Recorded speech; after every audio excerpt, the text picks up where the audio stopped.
شاب بسيط ومحبوب من عين شمس فجأة تحول إلى الشخصية الأعلى بحثا على مواقع التواصل الاجتماعي. البطل المصري الشهيد محمد صلاح اللي هز قلوبنا كلنا الساعات اللي فاتت. محمد صلاح إبراهيم هو جندي شهم بطل عنده 20 سنة، وكان بيأدي الخدمة العسكرية بتاعته في منطقة سيناء، وهو من أبناء منطقة عين شمس. محمد بيحب السفر والرسم والرحلات والقراءة، وحكاوي الناس عنه بتأكد سيرته الطيبة. محمد ما زعلش ابدا ان فترة خدمته العسكرية طلعت في سينا، كأن قلبه كان حاسس انه هيبقى شهيد وهيبقى عريس في الجنة وحديث كل الناس في الدنيا. تعالوا نفصص لكم الموضوع ونقول لكم عمل ايه الشهيد محمد صلاح، وايه قصة بطولته على الحدود، واسماء الجنود الاسرائيليين اللي خلص عليهم.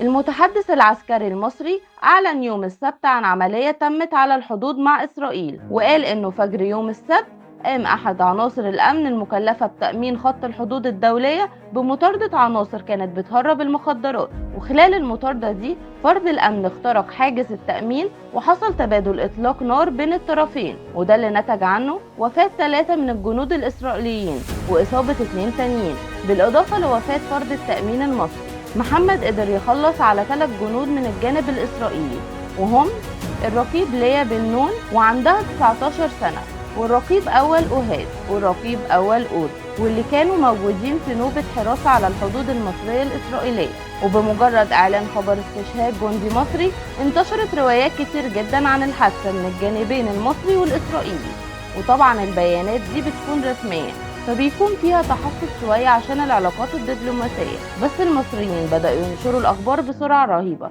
من كتر فرحتهم بالبطل المصري اللي عمل كده. في البداية كانت بتطلع إشاعات كتير عن شخصيات هي اللي عملت كده، بس كلها كانت أخبار مفبركة لأن الجانب الإسرائيلي ما كانش لسه أعلن عن شخصية الجندي المصري اللي عمل كده. بمجرد ما أعلنوا رسميا اسمه وبعتوا جثمانه الطاهر لينا في مصر وتعرفنا عليه، انتشرت صور الشهيد البطل محمد صلاح وملت كل مواقع التواصل الاجتماعي المختلفة وسط مشاعر حزن على فرحة بين أصدقائه وأهله والمصريين جميعا. فكرة الشهادة نفسها بتسبب مشاعر صعبة ومختلطة وغريبة جدا ما بين الفرح بأن نال منزلة عظيمة زي دي ومشاعر الفراق والصدمة. صحاب كتير لمحمد نوعوا على فيسبوك وأكدوا أنه كان عايش بطل ومات بطل. واحد فيهم كشف عن هوية البطل وكتب: جبت له كرتونة في مركز التدريب وقال لي هرسم القطاع من أول العنابر لحد البوابة، ودفعتي كلها تشهد على الإبداع والفن اللي عنده. وفعلا رسم القطاع بفن أحسن من رسم المهندسين.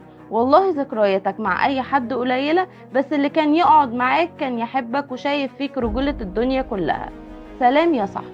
الشهيد محمد صلاح على موقع التواصل الاجتماعي فيسبوك في آخر بوست ليه كتب قبل وفاته بأيام: اللهم كما أصلحت الصالحين أصلحني واجعلني منهم. تم تسليم جثمان الشهيد محمد صلاح لأهله، وتم دفنه النهاردة في مدفن أسرته بالقليوبية وسط حزن كل قرايبه وأصحابه وأهله.